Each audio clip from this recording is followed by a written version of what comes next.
Hello viewers, it's the morning call on this 17th day of June and we are coming to you live from Pointe-Noire in Congo. Well, thank God it's Friday. Welcome to today's edition of the Morning Call. My name is Robert Kudingo, and what we have for you on this edition: is Africa that corrupt or its leaders are? The question we ask today, as Mo Ibrahim Foundation says, there's no suitable winner for its coveted annual award.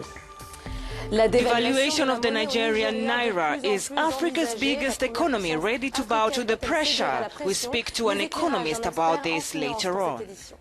And ex-Congolese military general Jean-Marie Michel Mokoko, who ran and lost against incumbent President Denis Sassou Nguesso, has been jailed for charges on breaching internal state security, among others. And then Russian athletes at the heart of a doping scandal. Will they participate in this year's Rio Olympics? Their fate expected to be known later today. More details in our sports segment. Well, we're kicking off with the Mo Ibrahim Foundation statement of African leaders failing to meet the criteria for its annual Leadership Excellence Award, and that can only mean one thing: current former heads of state are incompetent, or are they just corrupt? They say none of the former heads of state and government met the criteria for the prize, with no legacy worth awarding. The last recipient of that award was former Namibian President Hifikepunye Pohamba in 2014. Before him were former Cape Verde President Pedro Pires, awarded in 2011, President Festus Mogae of Botswana in 2008, and President Joaquim Chissano of Mozambique, awarded in 2007. Should this be a warning to Africa? Well, 54 African countries were battling it out, and 54 candidates were unfortunate to get this award of excellence. The prize was set up by the foundation of Sudanese-British tycoon Mo Ibrahim, the only of its kind on the continent. We earlier spoke to Mr. Mo Ibrahim, director at the Center for Democracy and Development in Abuja, Nigeria. No African head of state received the award. Can we say this was a surprise? It's a larger question about the nature of governance.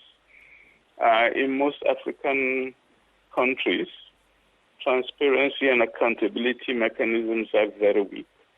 It's very difficult to challenge acts of commission and omission by the president, and because it's difficult to challenge them, they fall into complacency and begin to confound resources belonging to the state and personal resources, and that's how many of them end up taking from the public purse.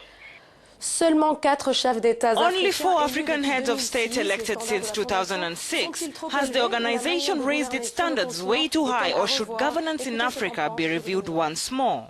I think a number of them have met the mark. I think John Kufuor, the former Ghanaian president, almost made it, but there were some corruption allegations against him, and that's why he wasn't able to make it.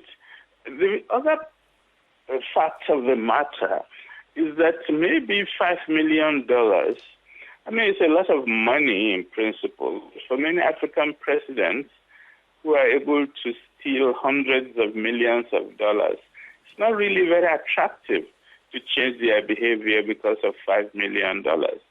And that my sense is that the whole approach of offering them money is really not the best approach. It's much better to, for example, mount a name and shame campaign where their reputation will be dirtied in front of the public.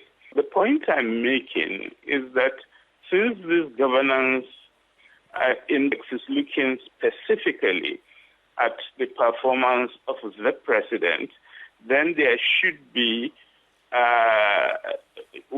name and shame tactics that focuses precisely on what the president did and what the president did not do, so that the presidents know that their personal conduct would be assessed after they leave office. Very profound sentiments from Mo Ibrahim. He's the director at the Center of Democracy and Development in Abuja.